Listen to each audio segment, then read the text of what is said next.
Hello, everyone. This is a very special episode for people who are going to be listening later. Have with me someone whose work I have greatly appreciated, and I am so lucky to be talking with Professor Shah Mahmoud Hanifi, who is a professor of history at the James Madison University in Virginia. He's also a Michigan grad, which I am in Ann Arbor, Michigan right now, so it kind of like makes sense that we are talking. And two of his articles, one upcoming and one previously, which talks about history of Afghanistan in very unique ways. One is the elephants of Afghanistan. The other one coming up is water in Afghanistan. Are research papers that we are adapting to Bento Children's Magazine, which is how we got connected. And I am so happy to talk to him finally. And Dr. Hanifi, a very, very big welcome. I am very intrigued by your background. I would love to know what inspired you and when did you decide I'm going to be a history researcher and professor? Oh, well, Upasna, first of all, let me thank you for the invitation. Let me congratulate you on your magazine and all your research and work that goes into it. I appreciate the adaptation of my work for a children's audience, which is absolutely critical um, for education. You know, there's formal and informal education, and I think uh, your magazine is just so nicely positioned in between. I again applaud you so much, and so thank you for asking. Um, I don't know if I ever really knew. Um, I was always motivated, but I don't know if I always knew what why. I think the context is Afghanistan, which is my focus, you know, kind of as a researcher, but also cultural background. So I think my research has always been oriented towards Afghanistan, but I've always been connected to Afghanistan indirectly through my father, born and raised there. I was born in the United States. So I think ever since I was conscious of myself, I probably wanted to learn more about how this person happened and my parents' background. And my mother is of Lebanese background. And so I had two very wonderful choices in, you know, growing up, very complex locations to think through. And I ended up thinking through Afghanistan and gravitating towards Afghanistan. So the process for me was probably one of incremental coming to terms with what is out there to learn.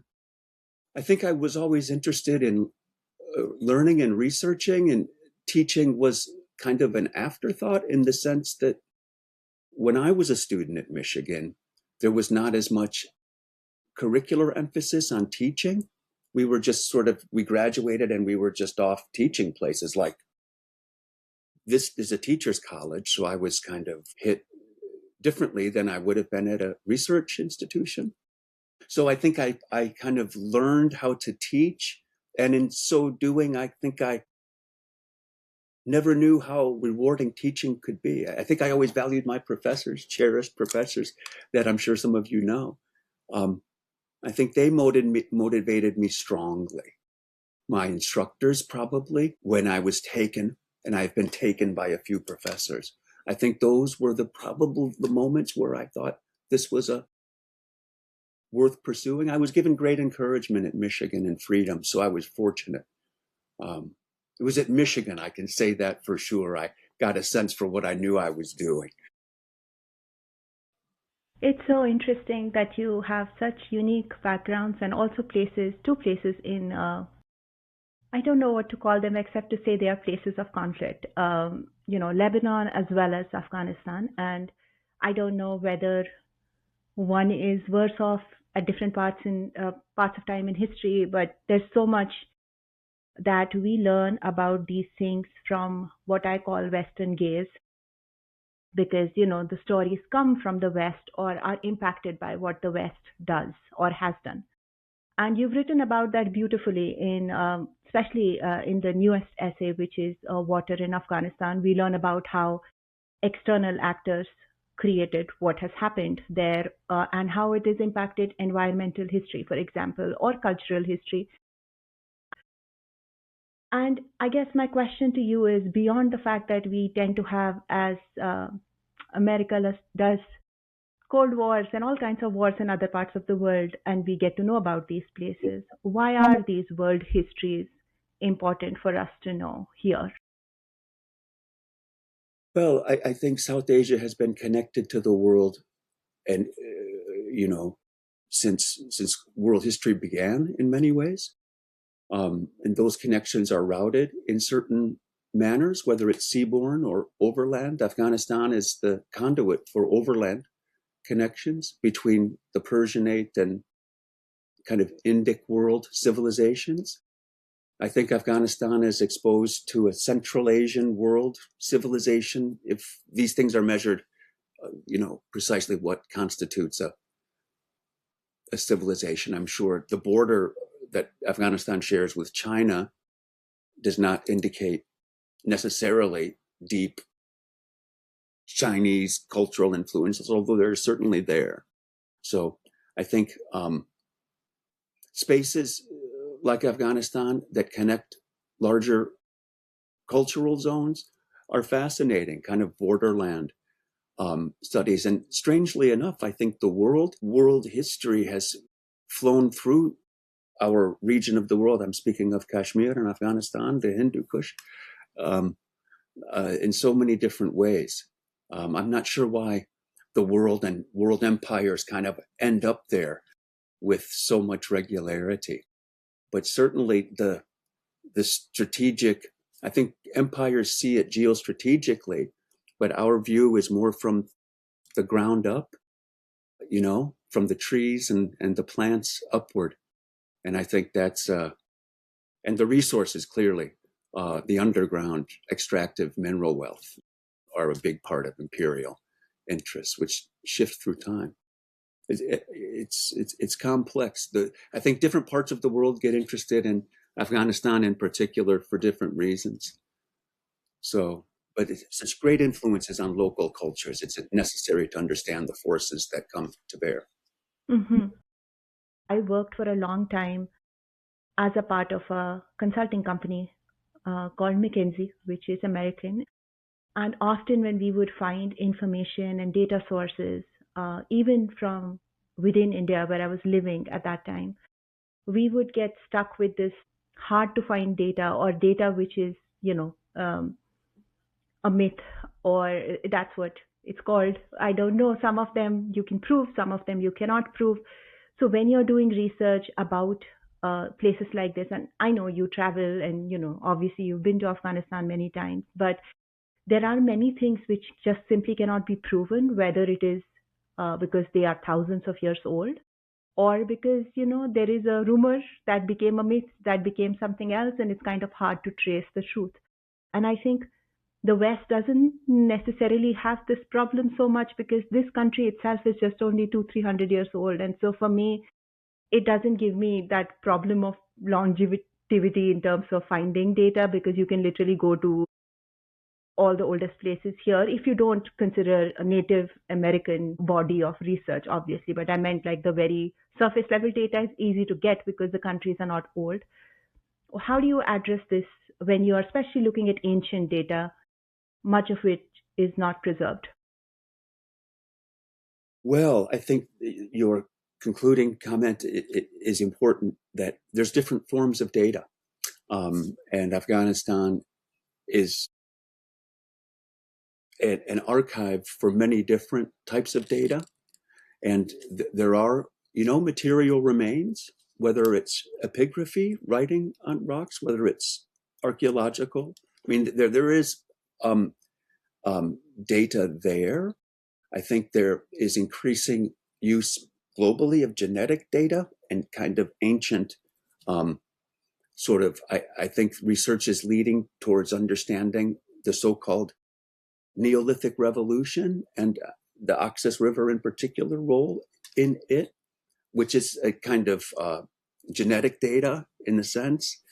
And of course, then the scriptural traditions that have overlain themselves on the territory known as Afghanistan are so multiple. And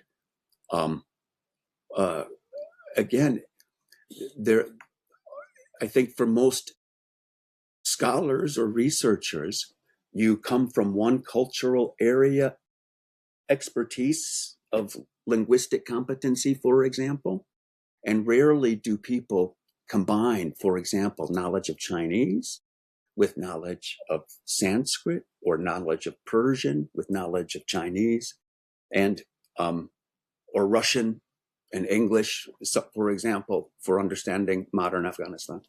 And so I think part of the challenge is reading different data forms, material data, genetic data, textual data. And the domain of history is primarily textual data.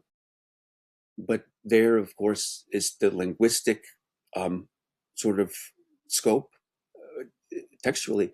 But we must remember oral data and the so-called question of myth or folklore, and these sort of conceptual divisions between fact, reality, truth, and, myth, truth. These are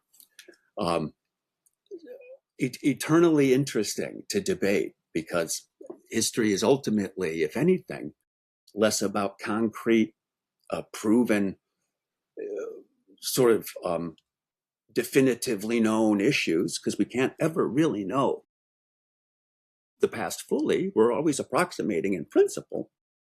But really, it's a debate about how different kinds of data fit together.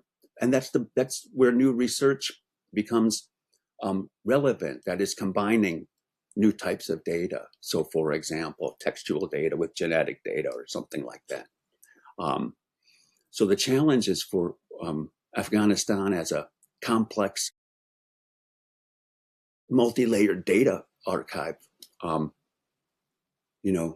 require a research team and a university like Michigan to support the project. In your current research, you quoted a lot from Baburnama, for example, which we know is very unlikely that they would say something wrong about the empire, because they are the ones who are the rulers. And that is true for many historically written books by kings or their subjects, because they are likely to impress the king, and which is, we know this now because we know that dynasty. But there is one question that I always get, which is the very Western way I have been trained in, which says that you have to report on a topic with fairness and outside in. But Eastern philosophy doesn't even believe the fact that you could do anything outside in, because the moment you're in that data, asking questions is changing the person who's asking the questions as well.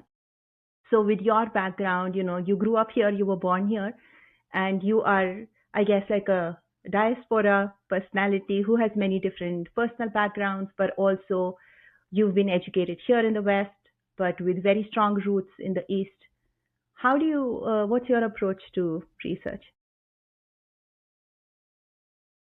Well, that's such a great question that captures the theme of, kind of hybridity and in-betweenness and frontier kind of identities. That's, as you say, so many different parts of the world reckon with and contend with. But you're bringing up the question of diaspora. It's just, thank you for the question, because it's rich. And I think, Upasana, if I may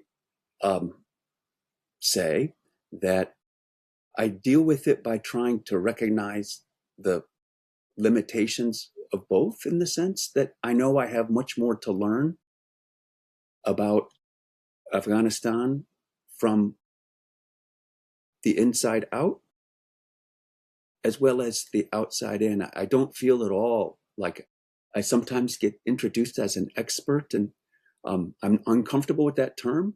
Maybe a specialist, perhaps a little more, but still not comfortable, because I certainly don't feel that I have a full grasp on all that Afghanistan offers in terms of a knowledge potential.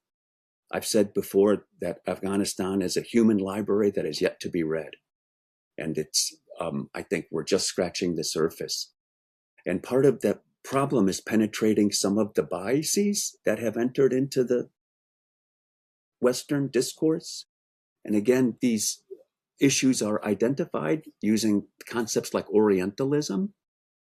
And so sort of once you become conscious of the power structures that inform any piece of writing, the limitations and the biases, it opens up the analytical space to dig in and better objectify a biased form of knowledge.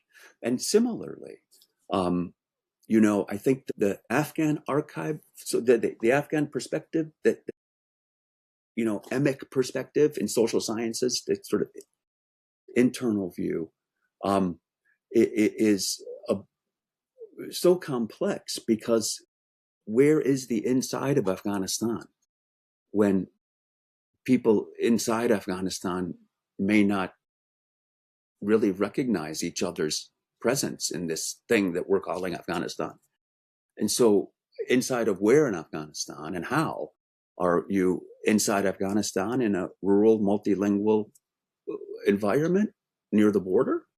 Or are you in Afghanistan in Kabul, where you grew up with your first language French, and you've come back in the last 20 years of your 30-year life? I don't know. And so I think the point is, we can't be exclusionary in how we see ourselves and how we consider others and their vantage points. I think it's an evolving also set of relations, and there are historical conjunctures where these tensions become particularly important. And, they've become increasingly important in the context of Afghanistan, when so many diasporic actors were positioned in privileged positions through imperial actions. And what does that mean?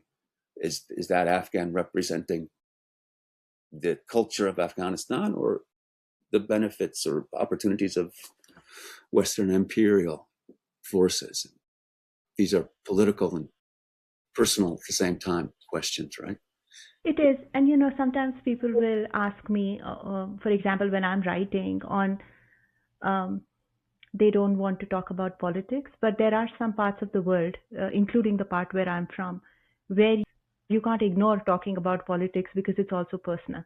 It has impacted lives of people on a very personal basis, like the multiple migrations that have happened because of imperial action. All of that is real life, and you can't ignore that just because people don't find politics comforting. And it is what it is in some parts of the world, and Afghanistan is definitely one of them. But you talked about this, and I think you have an article which I have read separately on the imagery of what Afghan means. And I think the Afghan girl imagery is very set in people's mind to represent this is what Afghan girls look like, for example. And people don't recognize that it is not a monolith. It is multilingual. There are multiple different kinds of communities who have lived in the area, and they don't all look the same. They don't all speak the same language.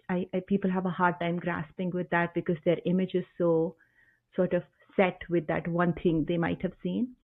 And so it was interesting to me, even when I first came upon your research, was to the idea of using a different motif to describe history. And you use the elephant, and there's one elephant here for anyone who will hear later. We call elephants Hathi, and the Hathi is the last elephant gifted by India to Afghanistan for the Kabul Zoo. And to me, that is it's a feel good kind of a gesture, but it's also a feel good way to describe history, because elephants in our culture are generally feel good animals, friendly, have great memories. They have lots of these ideas associated with them, which are pleasant and not always how we describe places which have been in a war for over 20 years. So what made you choose this kind of a motif? And you've done some similar work for water, where that has become the thread. So how does this kind of framing help? Well, I think broadly those articles represent a sort of phase in my consciousness that becomes in organized around the environment and kind of ecological concerns. And I got there by a really, again, the benefits of teaching, because I have a book with a camel on the front of it someplace. And somehow a student in a class, I don't even know what class, that's online also, I can't remember precisely, but kind of started asking questions about the camels on the cover of my book. And I realized at that moment, I had no answer. I knew nothing about, but I had written a book based upon the caravan trade. So actually, I had written, my book is kind of all about caravans and camels, but I never thought about the camel.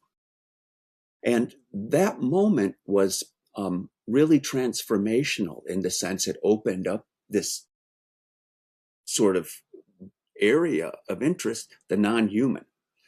And at that time, I got very fortunate through Michigan connections to be aware of a group out of London that was doing conferences on animals. And they did a couple conferences on camels. I participated in those. And the elephant conference is them. They've done a lot of animal conferences. And there's a whole field of animal studies. Sort of from the teaching, you know, the literature has a lot of horse content because of the nature of warfare, horse-based cavalries. And so I sort of knew about the horse, learned about the camel, researched the elephant, and then started thinking about food primarily. And I had written about food also for humans, but I started thinking differently about the landscape and food and water. And fortunately, I think this is responding to some trends in history more broadly, where there's more environmental consciousness. My children, my son, in fact, I think has a minor or some certificate in something environmental appended to some other larger degree concentration. But I think I've, in trying to stay current with the field and break new ground at the same time, I found myself here feeling kind of bewildered, like an undergraduate student, sorting through these issues, but also just I get a chance to be a student again and really be a good student this time, and try to maximize exactly what I'm better positioned to know what I'm reading now, at least. So, yeah. You know, today CNN had a news article that I read before we were talking that the world has entered a zone of bankruptcy, and by which they meant not monetary bankruptcy, but water bankruptcy. And they were giving examples of places which are struggling because of all our actions. And I am sure Kabul is a great example of what modern warfare has done and what needs to be done to kind of change that. And it is a topic that young people are deeply connected with because they are going to inherit this world that we are leaving. And so I think not only is it necessary to sort of talk about what we can do now, I think they need to get a sense of where we were, because I feel, you know, I say this to a lot of people, which I truly believe in. You don't know where you are till you know where you've been. That's why I think it's important to see historically what has happened, because how else do you take action unless you can make sense of what has caused where we are right now. And I think, you know, because you have such an interesting background, Dr. Hanifi, I am going to add one last question before I let you go, which is that because you are doing research in an interesting part of the world where you share heritage as well, what are all the languages that you can speak? Because for me, like, it's always intriguing because it's, again, like so much is spoken there. Yeah. Well, you know, I grew up with English as my first language, and my parents, as an Afghan and Lebanese union, had English as their first language.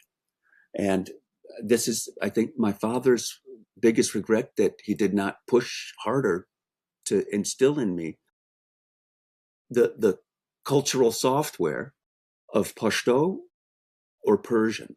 But I grew up listening to them and ended up studying those two languages, which are my sort of research languages in the sense that I was trained to work with them.